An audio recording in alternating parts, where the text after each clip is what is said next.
ధృతరాష్ట్రుడు ఒక్కడే కూర్చుని ఉంటాడు. కూర్చుని ఉండగా వస్తాడు విదురుడు. వచ్చి ఒక మాట అడుగుతాడు.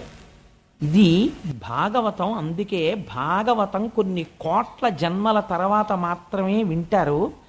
భాగవతం విన్న ఫలితం ఉట్టినే పోదు అనడానికి కారణం అదే. ఆయన అన్నాడు, ఏమయ్యా అంధుడా అని పిలిచాడు. ఓ కళ్ళు లేనివాడా, నువ్వు ఒక విషయం మరిచిపోయావేమో అని నేను అనుకుంటున్నాను అన్నాడు. ఏమిటి అని చూశాడు ధృతరాష్ట్రుడు. అవమానించాడు విదురుడిని కురుక్షేత్రానికి ముందు.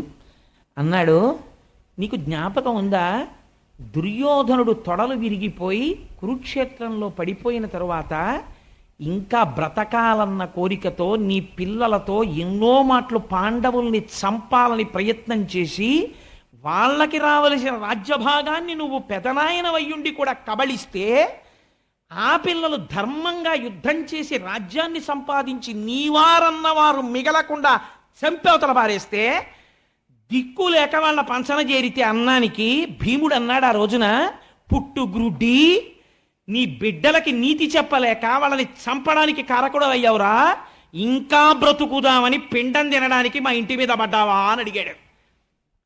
ఎంత మరిచిపోయి బ్రతకడానికి ఇంకా ఇక్కడ చేరి తిని బతుకుతున్నావురా అని అడిగాడు.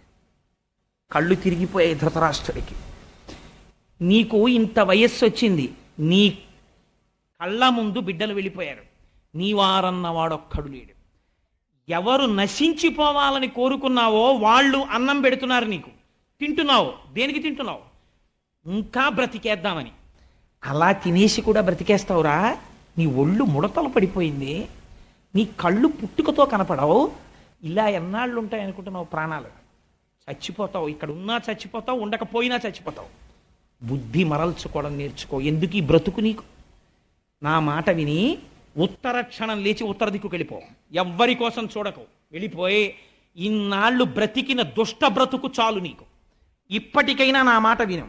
వెళ్ళిపోయి ఈశ్వరుడి యందు మనస్సు చేర్చి ప్రాణములను ఆహుతి చేసేయి. అందులో చేసేసి యోగ మార్గంలో ఈశ్వరుణ్ణి చేరిపో. లేకపోతే నువ్వు చేసిన పాపాలకి ఎన్ని జన్మలు ఎత్తవలసి ఉంటుందో అన్నాడు. వెంటనే లేచి, గొప్ప మాట చెప్పావయ్యా, నిజమే.